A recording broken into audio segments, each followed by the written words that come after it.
This is going to be a very long video. I know that for a fact because I've just recorded it and I was in two minds as to whether to just scrap it, go back and record it again and make it shorter, and then thought, no, make them suffer because I have suffered and my voice is now hoarse. This is going to be a video about rigging the Pyxis camera body. Specifically, we're going to be looking at the Pyxis 12K, but I do also have the Pyxis 6K as well. Now, for all intents and purposes, the two camera bodies will rig up basically the same. I've got a couple of cages and I've got a load of other rigging bits, and it's really about like answering the question of how you are using the camera, and that is going to take a load of different tacks. This is going to be a long video.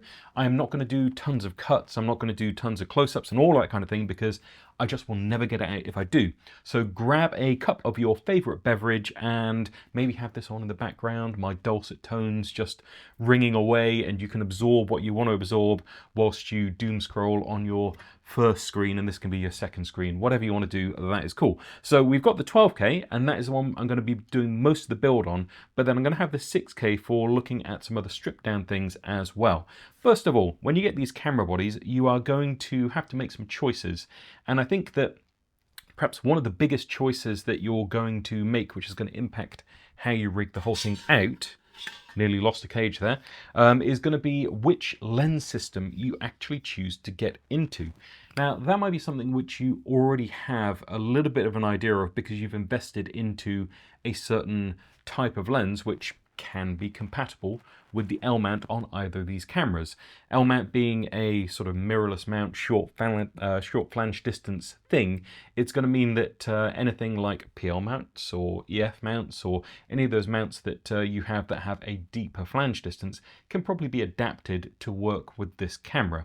Now, when you do that, there are certain benefits and certain drawbacks that you're going to bump up against, and that's going to affect how you actually perhaps approach your rigging and accommodate those drawbacks. Now, the benefit of that obviously is that when you have a lens system that you bought into that has a deeper flange depth than an L mount, you can adapt it to this camera, you can adapt it to another camera, and you're able to take those lenses with you as you travel between different mounts. And that's really good.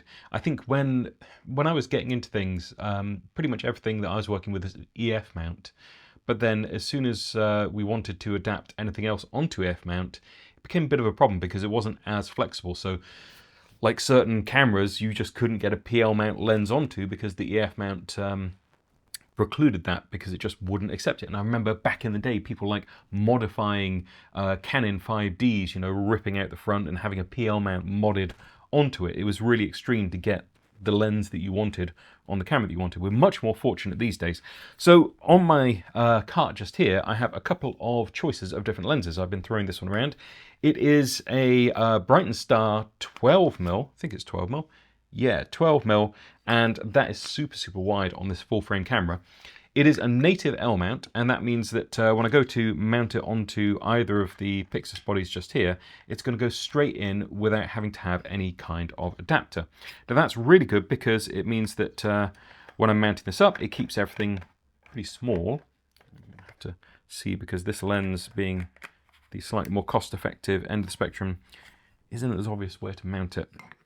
There we go. So that is a very small lens. It covers full frame and it's 12mm, so really, really, really wide on this full frame camera body. Benefit of this obviously is that when you are mounting things up that are native like this, more than likely, the lens is going to be smaller than some of the other iterations that we're going to have a look at in a moment. So as a way of keeping down the overall bulk, if you wanted to do that and then take something like a, you know, native mount BPU battery just here and snap that in, well, you're pretty much ready to roll.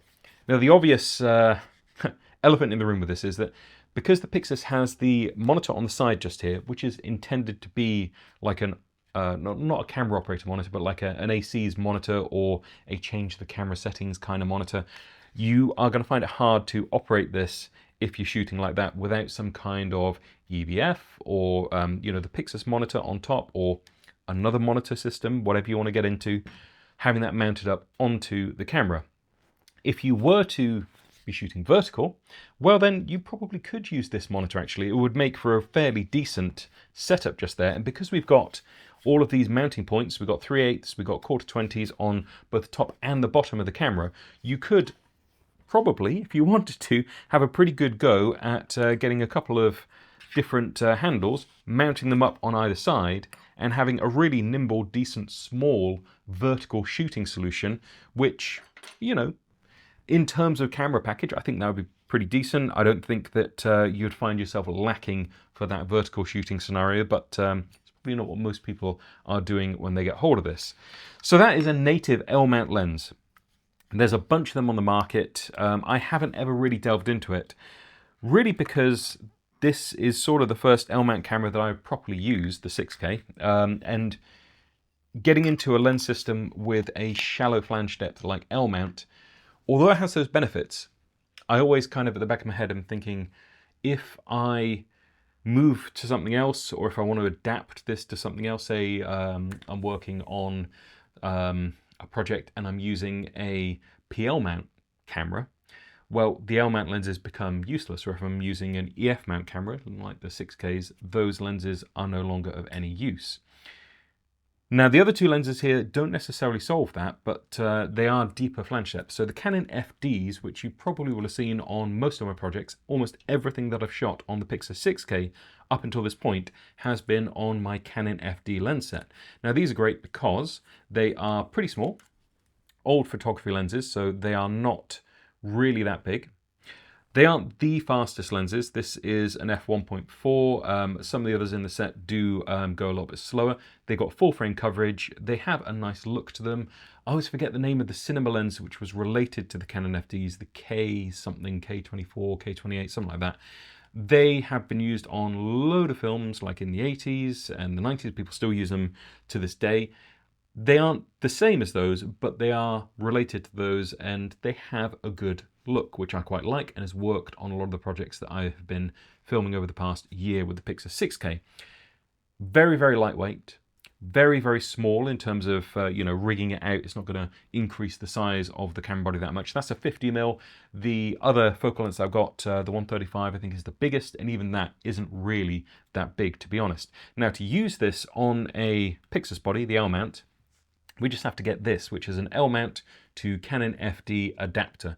Now that will be true of other lens systems as well, so you could get L mount to Canon EF. This allows you to control the aperture, because certain adapters with FD you have to be very careful because it can be weird controlling the aperture on these. Now I think that for a lot of reasons these made sense for me at the time. I had come from the Pocket 4K and I've been using these on the Pocket 4K. I was able to adapt them then to this mount and cover everything full frame wise. I liked the look of them and they were very inexpensive. To get into the whole set, I think it was less than £300. So for that, I got a 28mm, 35, 50, 85 and 135. It was the complete prime lens set that I needed, and it didn't cost me much money because at the time I just left my production company, which I've been running for like, I don't know, 12, 15 years, and stepped away from that. So I didn't really have anything in the way of lenses or kit, and I needed a good prime lens set that I could rely on, and these did a great job. So don't feel like, I think, when I'm going through all of this stuff, you have to go out and buy like the really expensive version of the lenses, or the really, really nice screen that does transmission, or whatever it is that I'm about to look at. There are options, and those options aren't necessarily going to hold you back as long as you can work within the limitations of like adapting them out and understanding that this breathes really, really heavily as a lens. You know, it's going to pull in and out, zooming as you are focusing. Now, a lot of the time, it's not an issue. I haven't bumped up against it being a massive issue on any of the shoots that I've done. But again, it's one of those things. You've got to be aware of it and you've got to understand those limitations.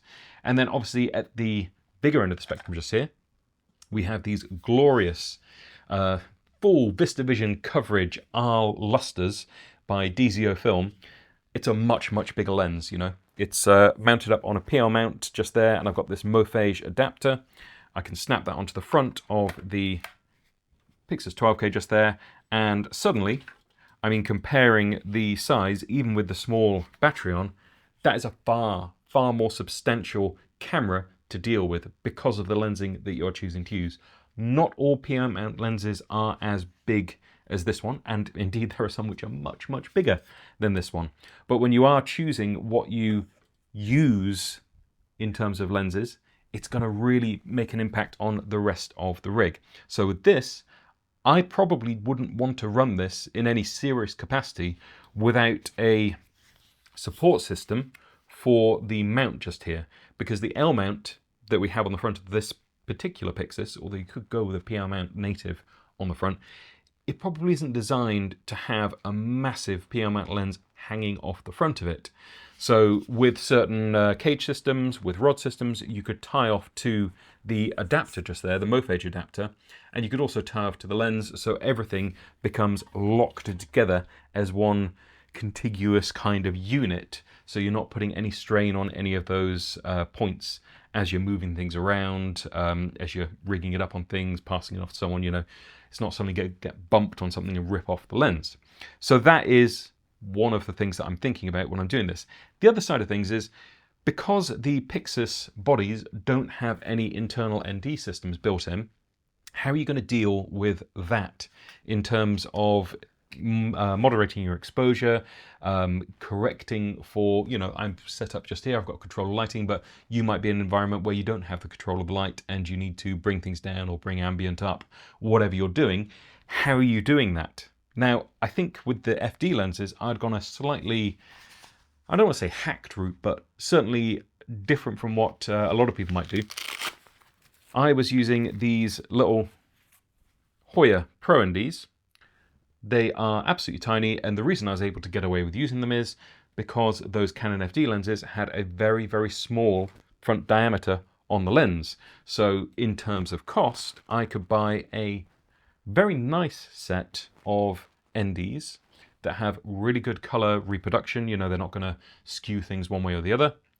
They also have good IR filtration, but I don't think that's actually an issue with the Pyxis. At the time when I got them, I wasn't sure whether that would be an issue or not, but I knew that I'd used the bigger versions of these before and that they worked fine for me then. So these Hoya Pro NDs sent me back, I think it was £95 for a set of 4.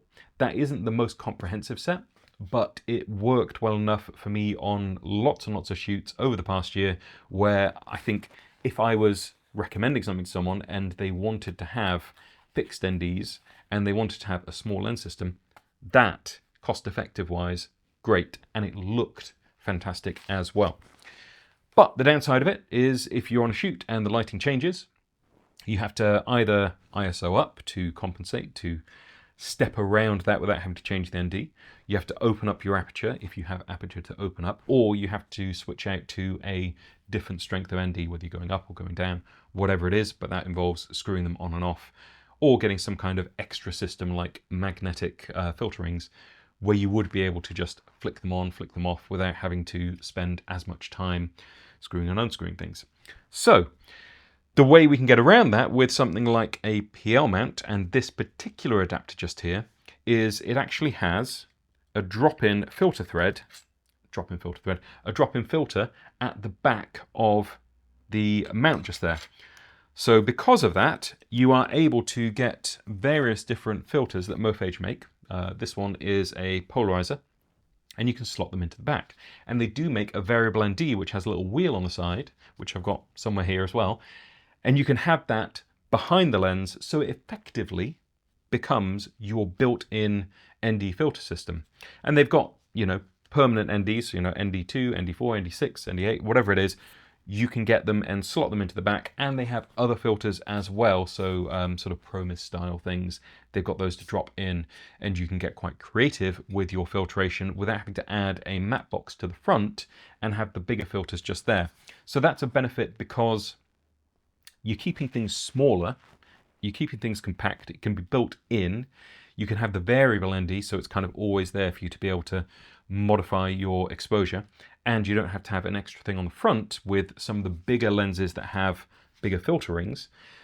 You're not going to have a big matte box on the front that you have to drop in full-size ND filters in, or some kind of bigger variable ND in front of that lens. So yeah, can keep your package smaller like that. Now, what we're going to do is put this bigger system to the side for a moment. So that's the 12K. I'm going to get the 6K just here. And we're going to look at a couple of minimal options for rigging this up that I kind of tried over the past year. The ones that I tried first of all were as quick as I could get it up and running kind of things, and they weren't necessarily the best, but they might be suitable for some people who are looking at this. I'm going to move this XLCS Designs cage before I knock it off. Now, when I first started working with the Pyxis camera body, I really didn't have much choice over what I was putting onto it, because it was for a shoot where I had to just go after getting the camera onto the shoot straight away. So I got a top plate, which I knew would fit onto the Pyxis, so that can be strapped onto the top just there. I got a NATO rail based handle.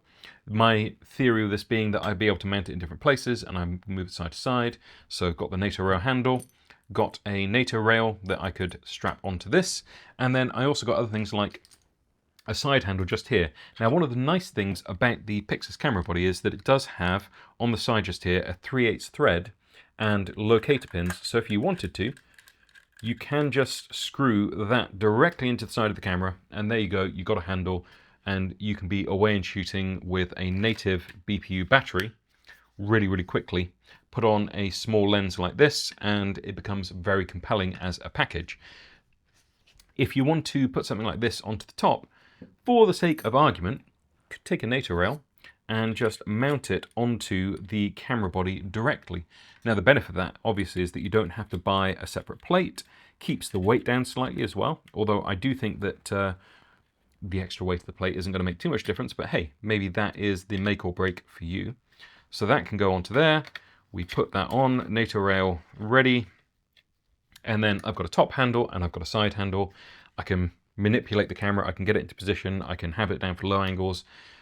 Plenty of options, and I haven't really added much bulk to it, and I haven't had to buy loads of extra plates. Decent solution. Just on the BPU batteries, you could have a smaller one if you wanted. What we are lacking at the moment, though, is a monitor.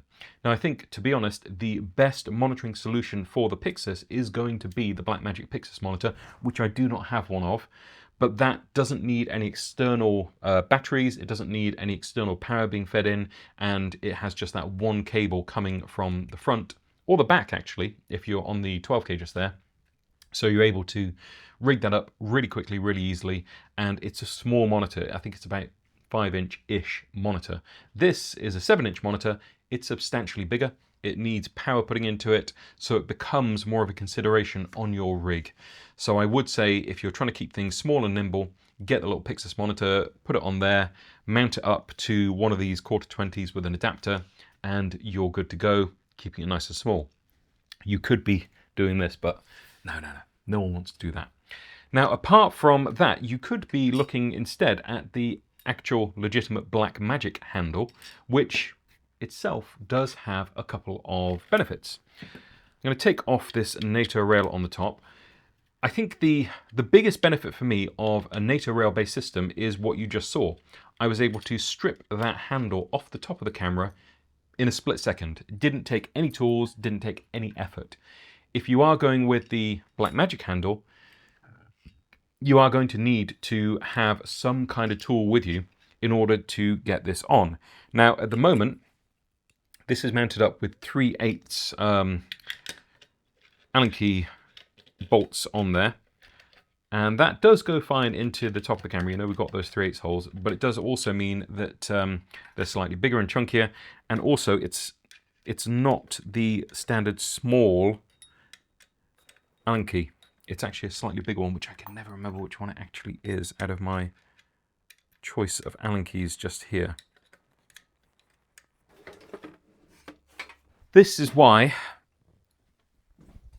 one of the reasons why, I have a problem with this handle, because most of the other things on my rig are a standard size Allen key, and this one is just that different size, which is not that weird, but it's always the one that I don't have to hand, and because of that, it just makes it ever so slightly more annoying to rig up. Now, I do like the way the handle feels. I love the fact that you've got this mount on the front, so if you are getting the Pyxis monitor, being able to slot that into the front of the camera just there, that's great. It works really well. It goes actually both ways with the EVF as well. You can slot that into the front with their whole array just here, so you know, you just be dropping that in locking it into position, and then you've got a rail system on the front. You have a place for the EVF to go, and that can just slot directly in there. One thing about the EVF, which I don't know if anyone's actually come out with a solution for this yet, but the whole mount just here for me is actually, it's a little bit long. I would love a version which was much, much shorter, just because I don't tend to need it to come out that far to the side. I could just cut this off, you know, but I also don't want to cut it off because it's the only one I got. So the flexibility is nice, but I would like a version which was just a little bit smaller. I'd also love to be able to just take the EVF mount here, which is a slightly proprietary dovetail, and have a much, much smaller thing which I could just slot onto the side. So it's almost like, take everything off just here, you have something more like this, which, you know, could be a really nice, small, minimal rig that is lower impact. But so far I haven't seen anyone come up with an adapter for that. If anyone knows of one, drop one in the comments, because I really do want to just be able to drop that in and use it in a slightly more nimble fashion for certain things. You know, like if you were going around a city doing some fashion stuff and it was all handheld and minimal, being able to rig that up and have this just here, I think it would be nice. And then you don't have the big screen on top. It's easier to work in direct sunlight. There's all kinds of benefits to the EVF, but yeah, that is part of my thinking with it. This whole array, really solid. Great that you have the rails built into it as well, so you can put a, we haven't talked about it yet, but you could put a follow focus onto those rails and have control for your lens. And you may have seen on top of my handle just here, I've got a little lens controller for that PD movie follow focus.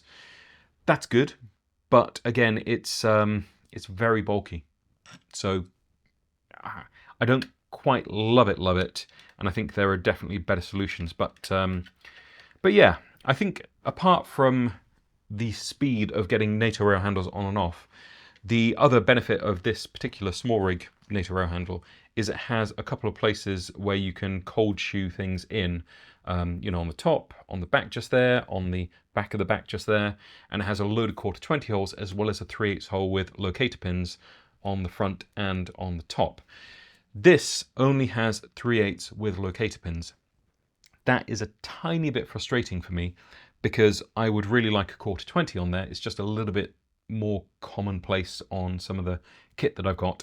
And also having a cold shoe adapter would be really good, because there's a lot of things that I have in my kit, which, for example, get out these ceramic packs just here.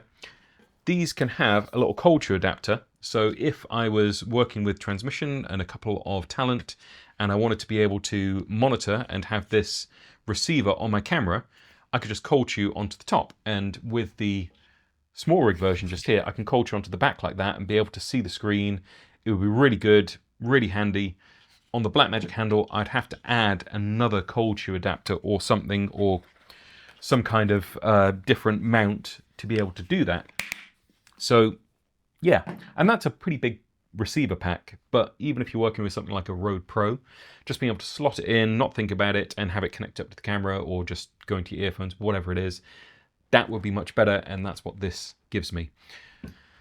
Now, I'm going to put this camera off to the side for a moment, or put it to the front just there, and we're going to talk about rail systems, because I mentioned just here that I did say this is going to be rambling and just my train of thought on different things as we go through and how I'm approaching it.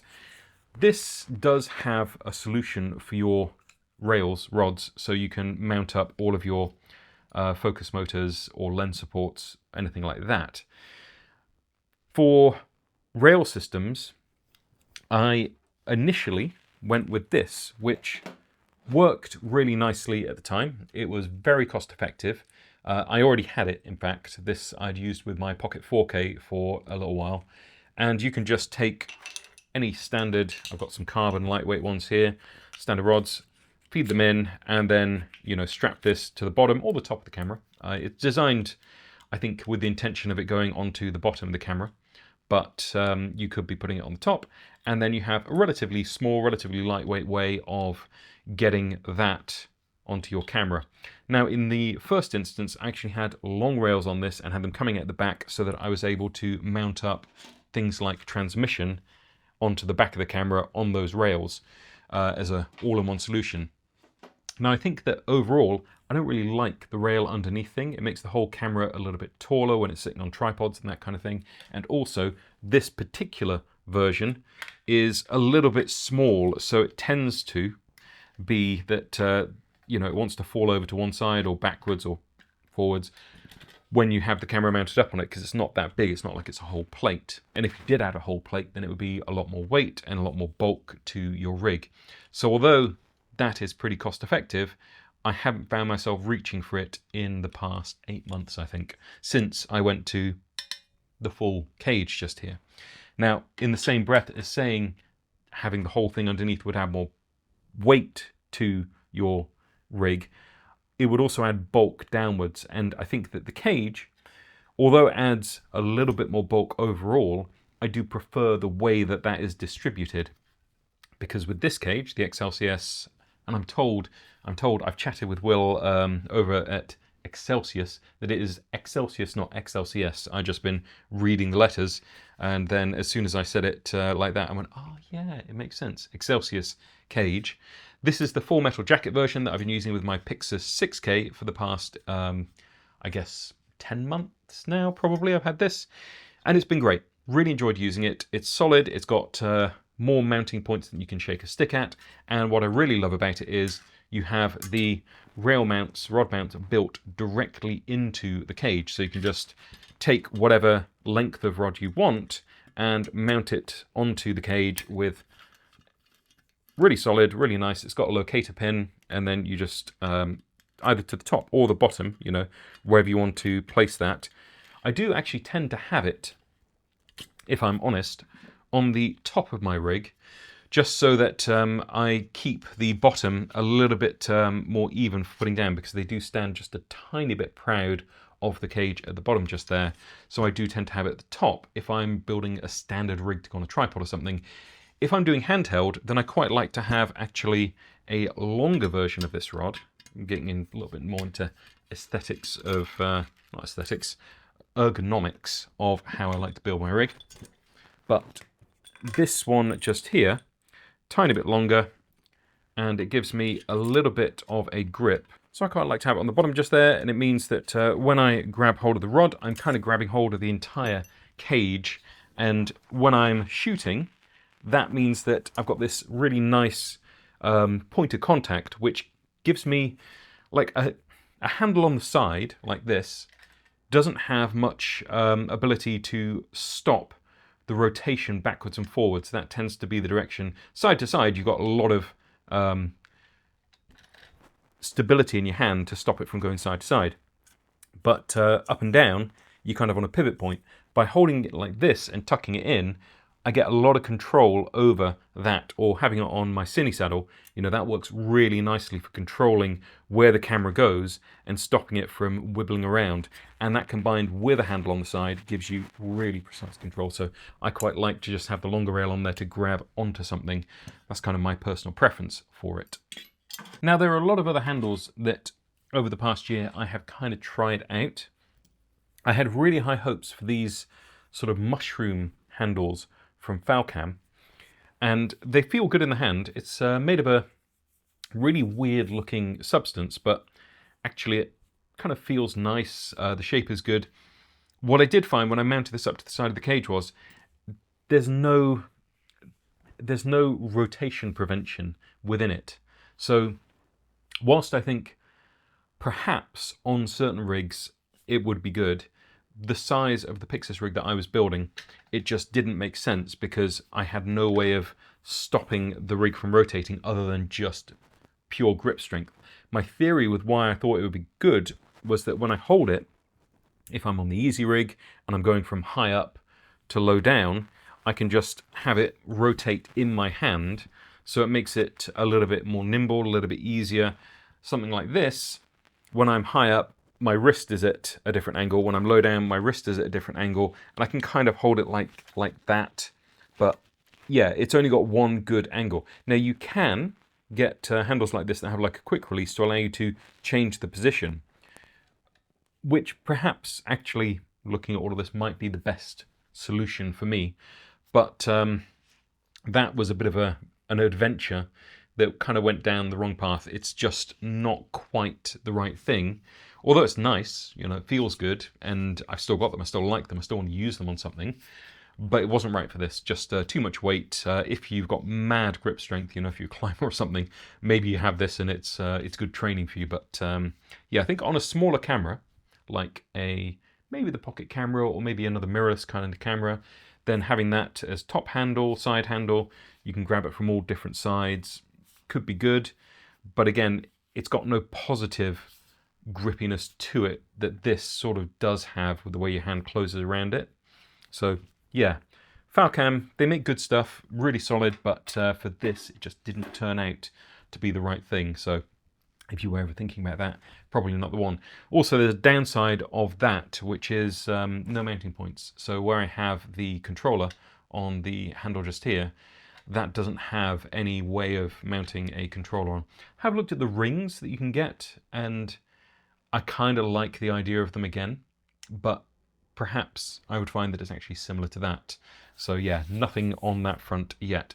Now, another downside of this handle is where the NATO rail would allow you to go from side to side, this is locked in the center position. Now, the side to side is actually important because as you add all of these different things to your rig, it's gonna be weighted one way or the other. It won't necessarily have absolutely dead center balance. So if you are on an easy rig, you don't want your camera to be always kinked over to the side and you're constantly having to try and correct it. So by being able to just nudge your NATO rail slightly to the left or to the right, you get over that and you allow your rig to balance perfectly and have your horizon level when you're working on an easy rig. That is actually a really, really, really important aspect of all of this rigging stuff to me, is how it all balances out, because whenever you work with a camera system for a while and you're out on a shoot and you're doing lots and lots of shots and you don't necessarily have a tripod with everything, you don't necessarily have a whole team with you, having a good balance is going to mean you're not constantly fighting to get the shots the way you want them.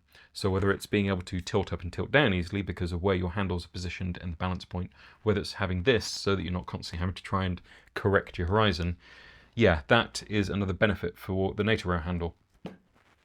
Going to jump over and have a look at the cage now. We've had it sitting here for a while, and that, I think, is the right time.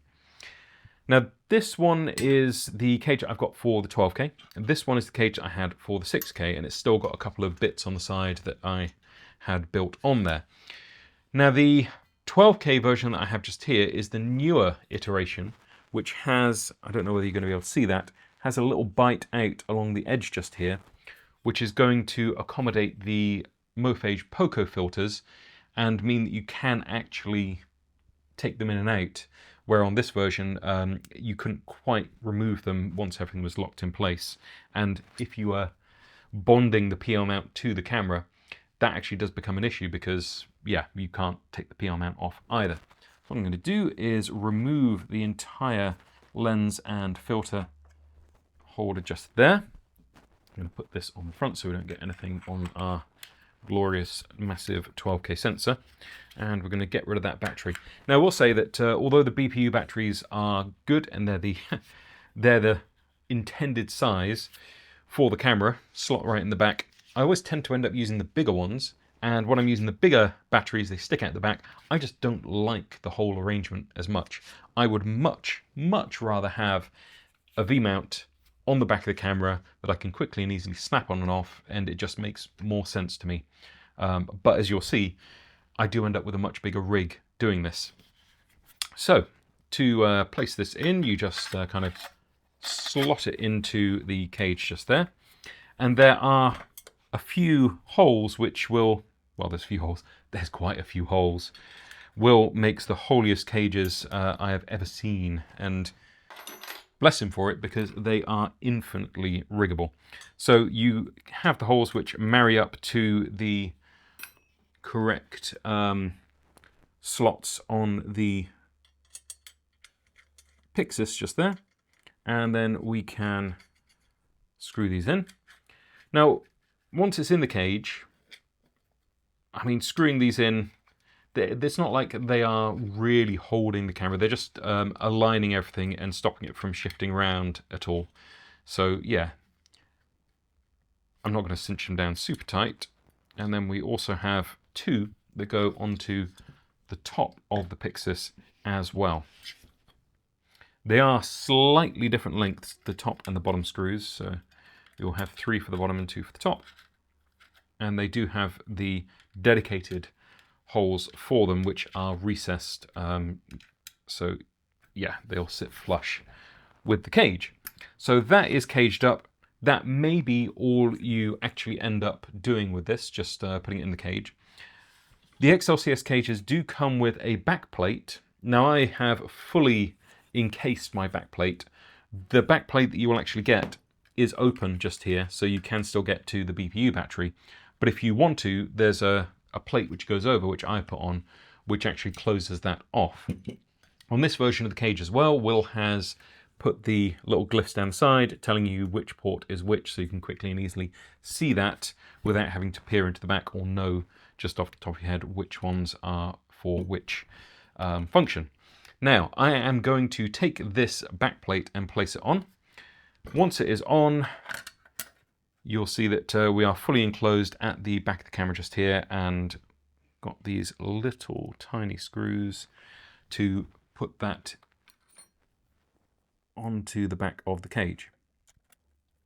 4 of these, they aren't carrying a crazy amount of weight, but you can actually mount rails to them as well, so it's worth putting all 4 in, just because you may have something built onto the back of it, or handles, or whatever it is that you're doing. But yeah, I wouldn't avoid this step. The eagle-eyed amongst you, or those who have followed my Pyxis 6K videos, may have noticed that I do have a V-mount adapter on the back of this already, and that I've had to adapt out a little bit because the way that I have built this, the V-mount sits directly on the back of the camera just there, and I had to get a couple of little cheese bars from Small Rig and mount them to the cage, and then mount the V-mount adapter to that.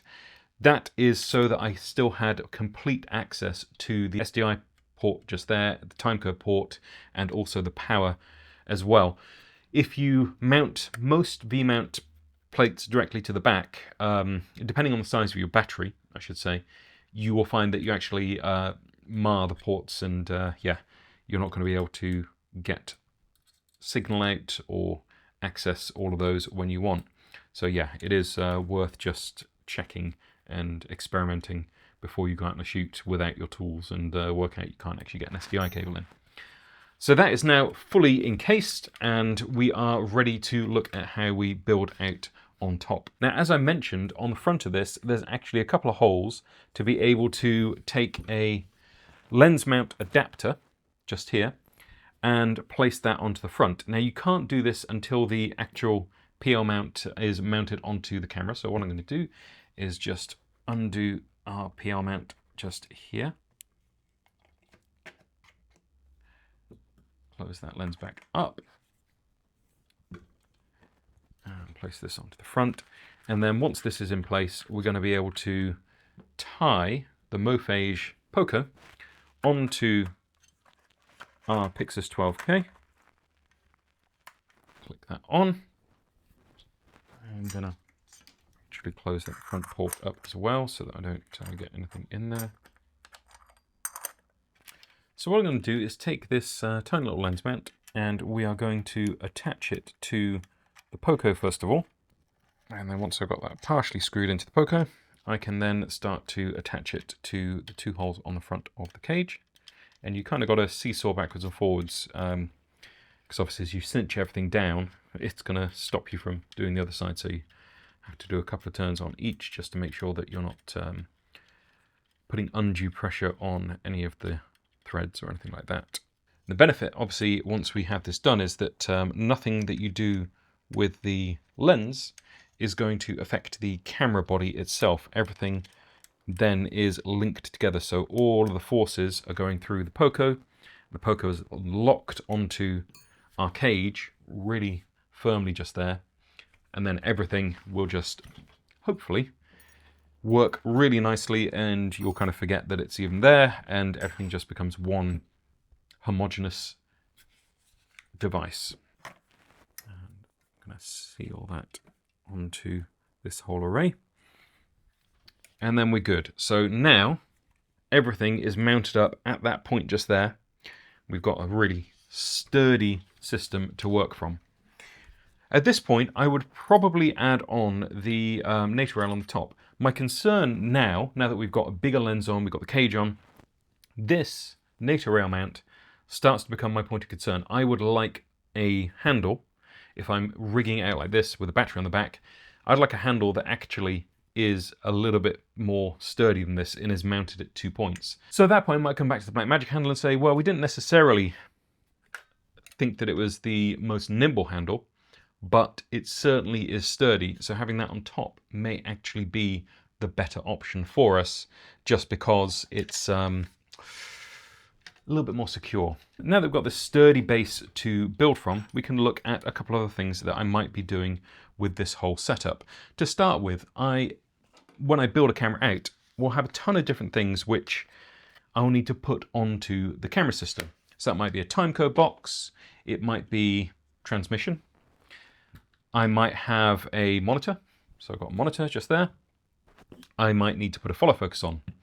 I will then have to have a battery, and that could just go straight on because we do have V-mount on the back. Oh, that's so nice.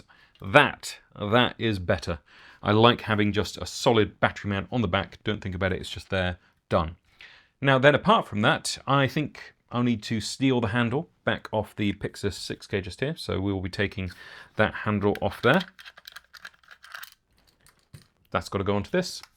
We then might need to have some kind of EVF.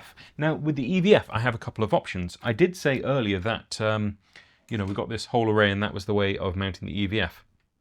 Well, I do have a secret weapon here, and that is this, because although there's no tiny version of that dovetail mount that I found yet, I do have the ability then to grab that 19mm rod, which is what we find on the EVF mount just here.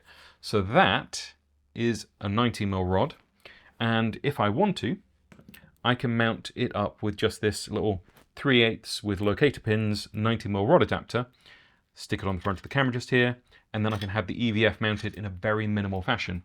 Now minimal, once we're getting to this kind of scale of camera system, why bother going minimal? But we'll give it a try, and you can have a look and see how that feels. Additionally, I'll say that I've got this as well, which I have used quite a lot for broadcasting out signal. It's a much smaller version of a transmitter. Works really nicely. It only transmits to like iPads and iPhones and that kind of thing, and 4 of them. But feeding an HDMI signal into that and just using it rather than using a bigger system can actually be really cool sometimes. Again, with this build, I'm going big, but if you want to go small, the Axion CineView Nano HD, super cost effective. I think you might even be able to find this under £100 now. And I've got 2 of them. Great for directors, monitors, iPads, when people need to see things. And it's very low profile. Draws a tiny amount of power. So yeah, you can run all day on just a couple of MPF batteries, which is very nice not to have to think about it so much. Other things we might like to do with this are have monitors on something like a friction arm. Tends to not be the way that I do it, but if we are going to go with a friction arm, may as well make it a Mofage friction arm as well. So we're going to have a look at building a monitoring station onto the top of this camera just here. Now I will say that on the XLCS cages, the only holes that have locator pins are 3/8 holes. So what I tend to do is actually adapt one of the 3/8 holes, and I've done it on the cage that I was using on my 6K just here. I tend to adapt one of those holes to be a 1/4-20. So by doing it, let's see where's going to make most sense. I'll put it in the middle just here. Yeah, by doing it like this, we have the option, I suppose. And if you did have a load of them as 1/4-20s, then you can't adapt it the other way. So yeah, I can see the logic in it, but it's just something to think about when you do set up your cage. Those are only quarter 20s, and at the moment I think that the Mofage only comes with quarter 20s with the locator pins for this, although I have actually just got somewhere down here, yeah, an alternate head which is a NATO rail, so we might try that in a bit. This is going to be a really long video. I hope everyone enjoys the sound of my gradually more hoarse voice as I go through this. Okay, so now we have a friction arm on top, and that friction arm can be the basis for putting our monitoring on as well. I'm additionally going to build on the little 90mm rod adapter that I spoke about just a moment ago.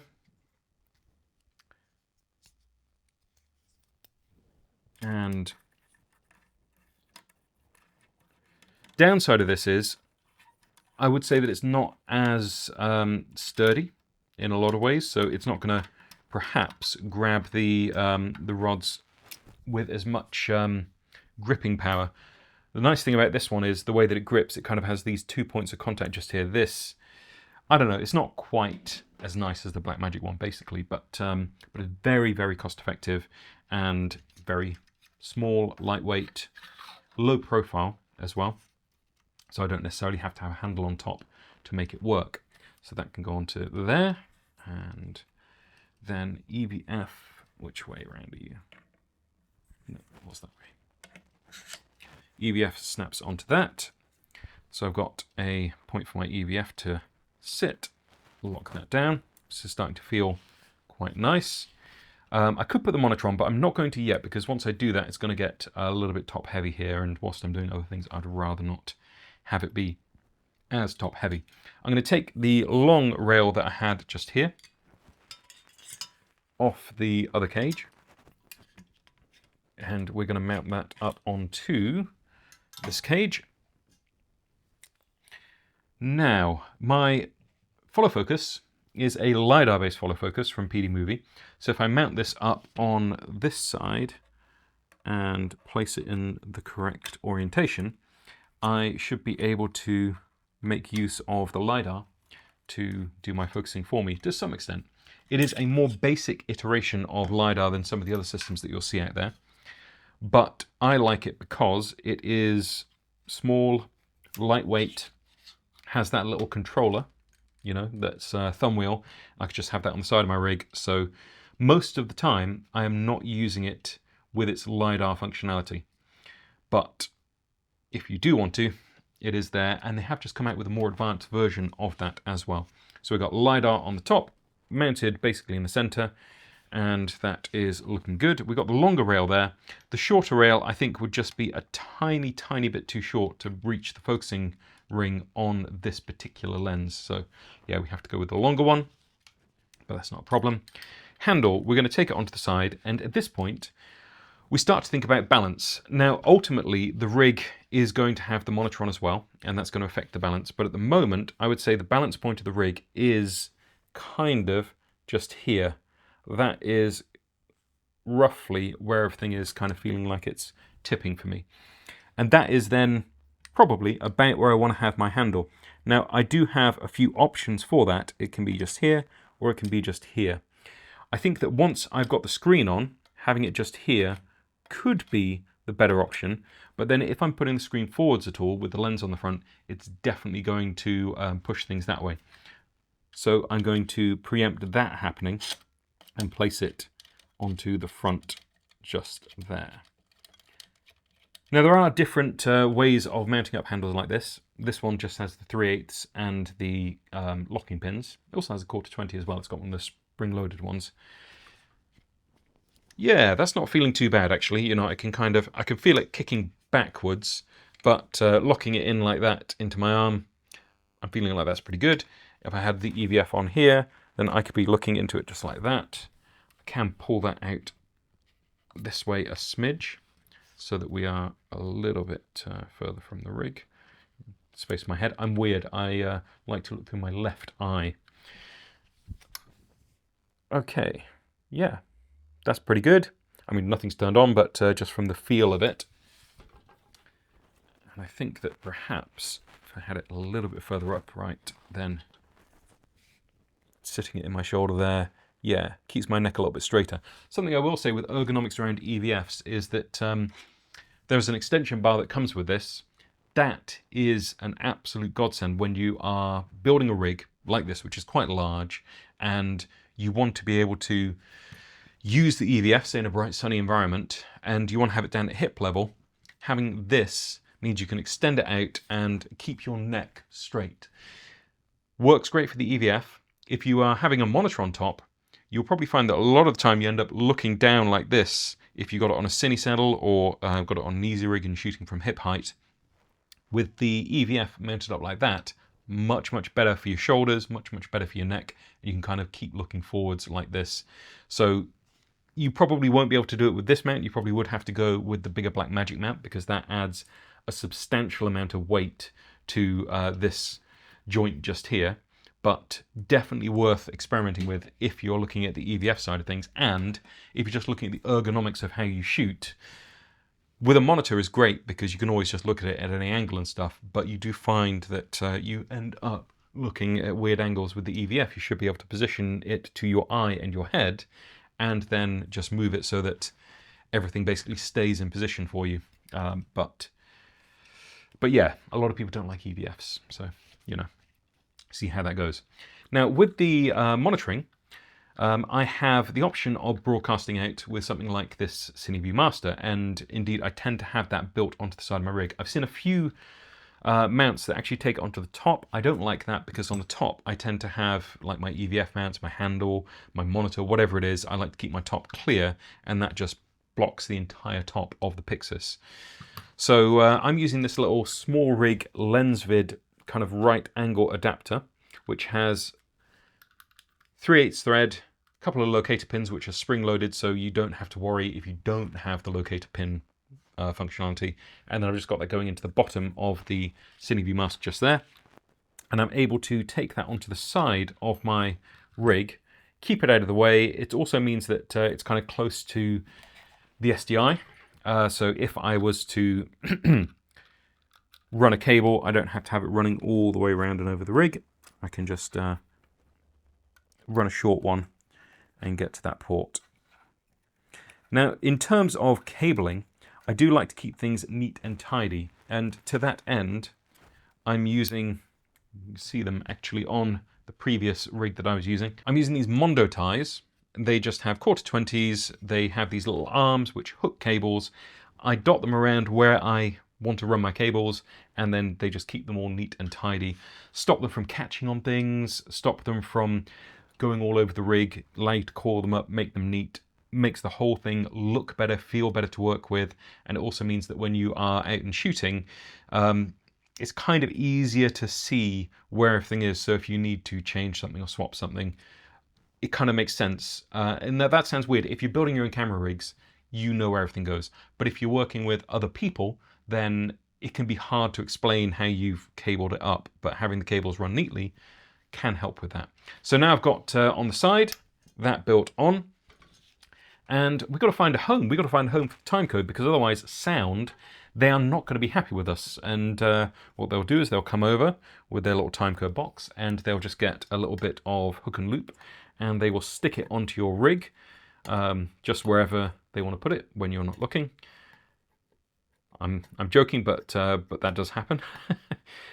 So I much prefer to give them the option of a dedicated little plate, because most of the sound stuff has hook and loop built onto the back, and that means if you have one of these little plates that has the corresponding loops rather than hooks, then you can actually mount it where you want the timecode to go, and that will have a bearing on, you know, where the timecode's got to go into your camera. Here we have a little BNC port on the back, which is going to be where we actually mount our timecode box.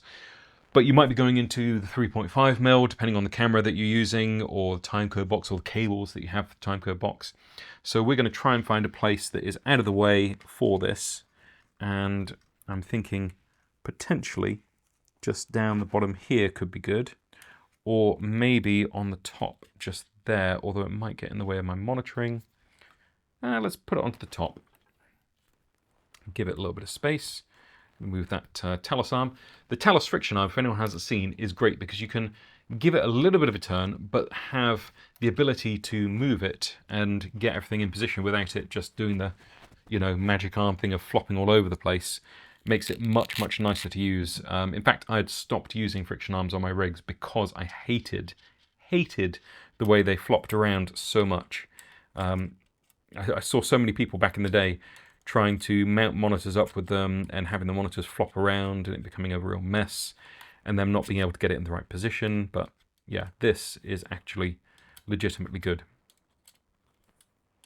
And they kind of come in funky color schemes as well. I do like the way Mofage do their sort of industrial design stuff. Now, I've got that little Velcro pad on the back just here. And I'm going to put my TC Neo onto the top, give it a little squidge, and that is on, and we are ready to go for timecode. I would just have to get a cable and run it into timecode port just there. SDI, I can run directly in just here as well. So I could be putting that in just there. And then you'll see at the bottom, I do have one of those little Mondo ties already on my rig just here. So I can run that through, and then I can maybe run it through one more time, back up, and then we can get that into the SDI port just there. Bang, we're good for monitoring. And we got a neat little bit of cable that's just tucked in at the back. It's not going to catch on my hand as I'm grabbing something or catch on a bit of the set when I'm walking through. Keeps it tidy and keeps me happy. So this is what we're looking at the moment. We've got the EVF on the side, got that arm sticking up akimbo at the top just here, which we now need to put something onto. And that is going to be the Axoon transmitter just here. Transmitter, monitor, receiver, whatever you want to do with it, you can now do it. So in some respects, I would only have one of these things on my device probably, because this can now do transmission. I probably wouldn't have the transmitter on the side, but it might be that I don't have this monitor. It might be that I have a different SDI monitor. So in that scenario, I could be running from this, take an HDMI out, go into the monitor, and be doing both of those things, and then also have the EVF. Now, the way that I've got this built is incredibly top-heavy now because of that, and I don't like top-heavy. So what I do tend to want to do is bring everything down a little bit in height. The benefit of having it on the arm is that if someone else wants to see something, you got someone pulling focus, you can put it off to the side. If you want to go off the EVF for a minute and just look at the monitor, because some things just do feel better with the monitor in use. Say you're doing a really low angle shot and you got it down here like that, and you don't have time to get all of the array that I just showed you over there. Well, having this built up like that, you can just position the monitor where it's going to be comfortable, lean it back, push it forwards, and that's why this arm works so well for this kind of rig setup. But we're going to take it off because I have another option. What I tend to do with my monitors is actually use one of these little mounts. And with that mount, I'm able to go into this 1/4-20 with the locator pins that I put in earlier, like that. And I can keep the whole monitor much more low profile. I don't have nearly as much flexibility with where I get to actually position this, but it does mean that it just stays a little bit tighter into the rig, takes a little bit of bulk off, and it also gives me the ability to tilt it backwards and forwards if I want to as well. It does actually spin 360 degrees, so you can spin it to the side, show it to someone else.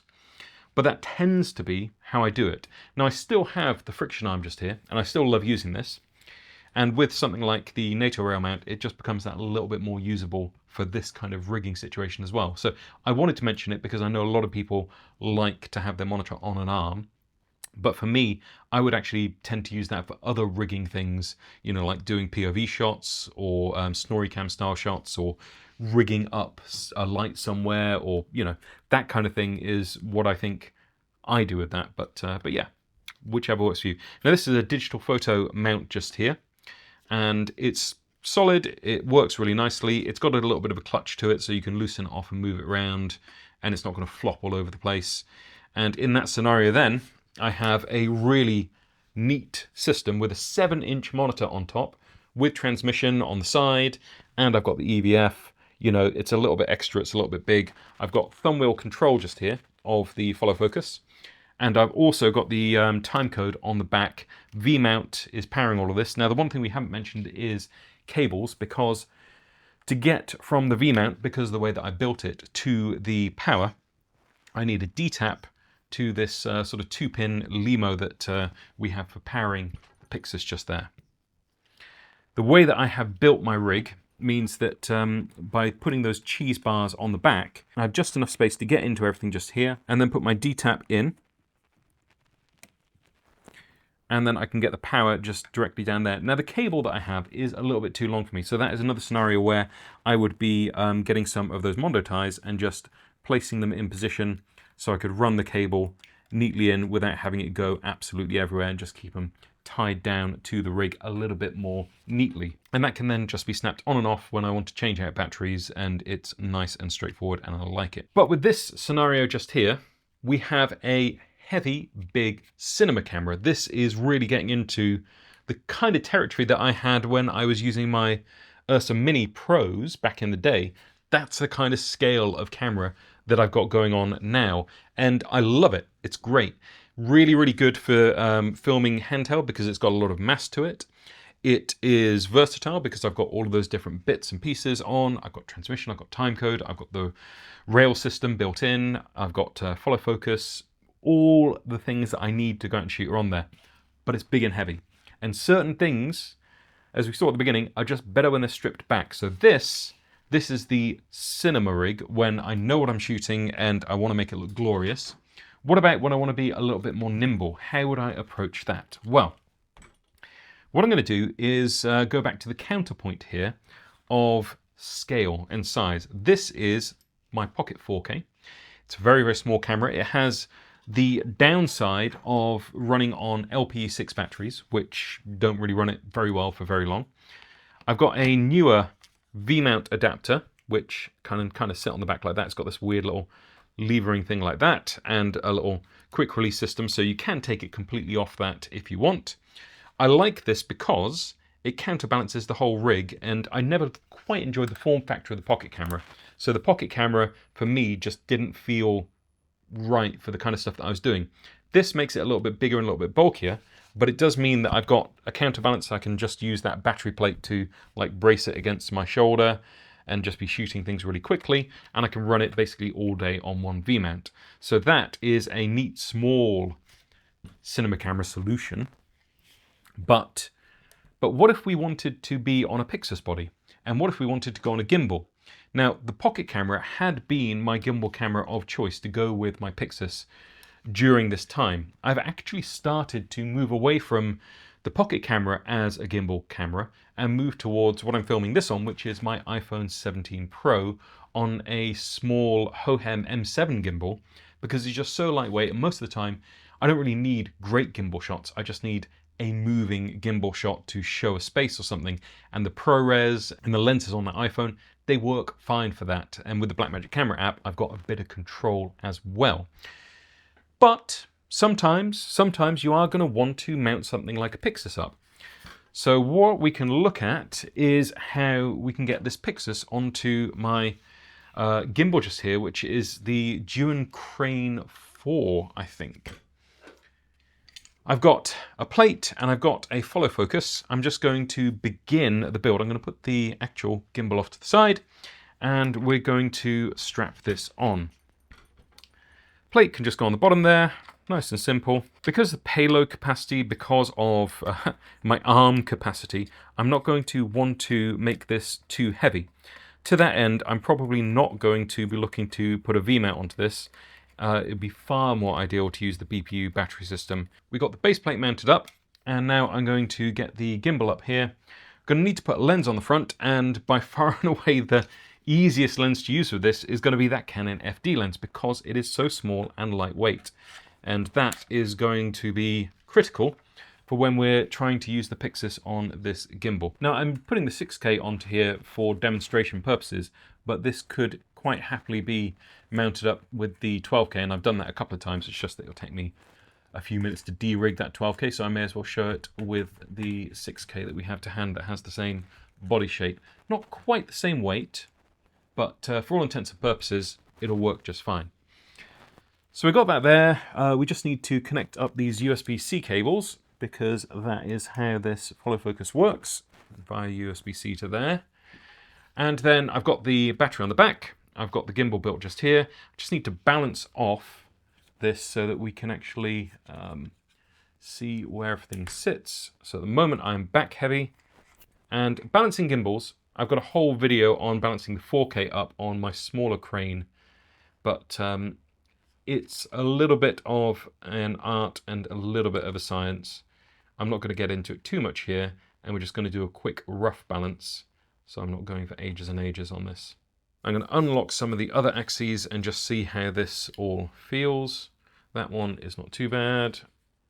And then we just need this one unlocked and we can power on the gimbal. The elephant in the room with this is that we will need monitoring on this, and the EVF probably is not going to cut it, and the bigger monitors like that are going to be a bit of a pain. So in this scenario, I would say a smaller 5-inch monitor, like for example the Blackmagic Pyxis monitor, mounted up onto the handle just here with a USB-C cable to the back of the camera or to the front of the camera on the 12K, would be the ideal solution. But there we have a small, one-handed holdable gimbal rig with the Pyxis body without adding too much on. And then we also have the ability to do follow focus with that little motor on the drone crane as well.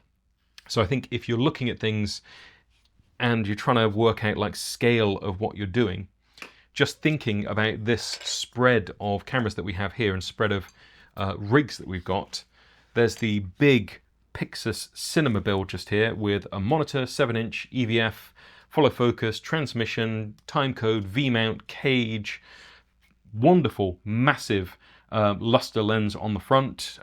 We got filtration with the Poco adapter. That is fully rigged out. This, it's a lens and it's a battery, nothing else, but it's still going to be able to give you that unique look of having your gimbal moving shots. And then to bring it all back around, staying in the ecosystem, we do have this pocket camera build, just tiny, small, with the V-mount on the back to keep it powered all day.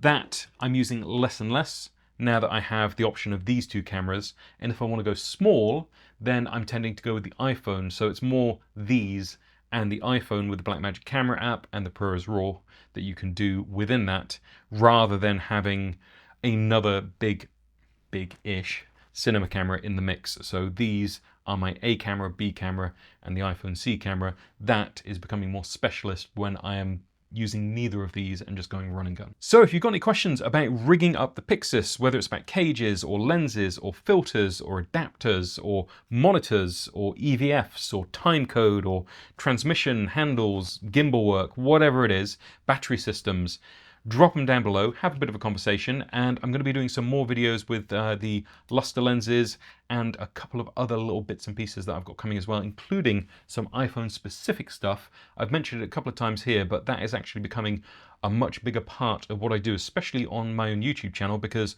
all of this is filmed with an iPhone. So yeah, hopefully the quality stands up and it isn't distractingly bad or anything like that, but I think that in this scenario it actually works a lot better because all of my nice cameras, I'm using them for the real stuff, and then that can just be my nimble little YouTube camera.